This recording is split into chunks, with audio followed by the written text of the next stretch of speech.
এতিয়া কথা বতৰাবোৰ এনেকুৱা চলিছে যে শিৱসাগৰত সাম্প্ৰদায়িক সংঘৰ্ষ লগোৱা মানুহটোৰ নাম শৃংখল চলিহা।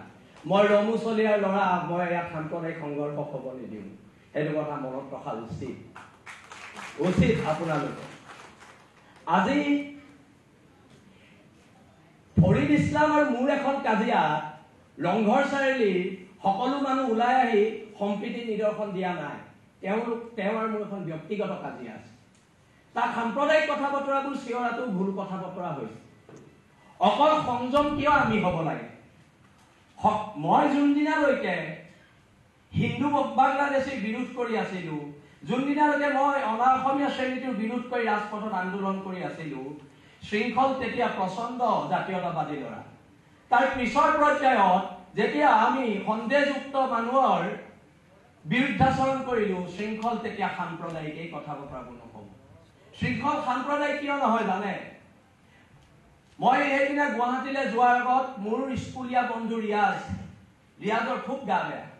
মই এইবোৰ কথা বতৰা ফেচবুকত দিয়া নাই আৰু মই ৰিয়াজক লৈ ৰাজনীতিও কৰিব বিচৰা নাই। ৰিয়াজক ডিব্ৰুগড় মেডিকেলৰ প্ৰিন্সিপালৰ লগত কথা পাতি মই নিজৰ পইচাৰে এম্বুলেন্স ঠিক কৰি দি ৰিয়াজক মই নিজেই দাঙি এম্বুলেন্সত তুলি ডিব্ৰুগড় মেডিকেলত পঠিয়াইহে মই গুৱাহাটীলৈ গৈছো। সেইটো হৈছে শিৱসাগৰৰ সমন্বয়। এই কথা বতৰাবিলাক চলিব।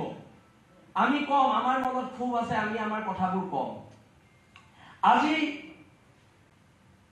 না কংগ্ৰেছৰ কাৰোবাৰ লগত মোৰ কথা বতৰা হৈছে, না বিজেপিৰ কাৰোবাৰ লগত কথা বতৰা হৈছে, না ৰাইজৰ লগত কাৰোবাৰ লগত মোৰ কথা বতৰা হৈছে। মোৰ কথা বতৰা হৈছে জাতীয়তাবাদৰ ওপৰত।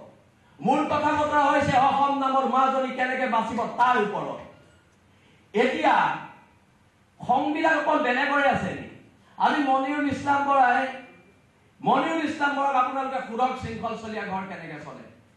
আজি যদি শিৱসাগৰ বিধায়কজনে কয় মই হিমন্ত বিশ্ব শৰ্মাৰ পৰা পইচা লৈছো, নিশ্চয়কৈ মোৰ ঘৰৰ মানুহৰ গাত লাগিব, মোৰ গাত লাগিব। শৃংখলে আজি এতিয়া কৈছে শৃংখলে শিৱসাগৰত হিমন্ত বিশ্বৰ পৰা পইচা লৈ অসমৰ ইতিহাসৰ আটাইতকৈ কলংকিত মানুহজনক MLA বনাব লাগিছে। মই MLA বনাব পাৰিম নেকি? শিৱসাগৰ ৰাইজ MLA বনাব। মই পাৰিম নেকি কাৰোবাক MLA বনাব? আমি কাৰোবাক সমৰ্থন কৰিব পাৰিম, MLA বনাব নোৱাৰো নহয়। ইয়াত 1,20,000 30,000 ভোট আছে, সেই মানুহখিনিয়ে ডিচিশ্যন ল'ব।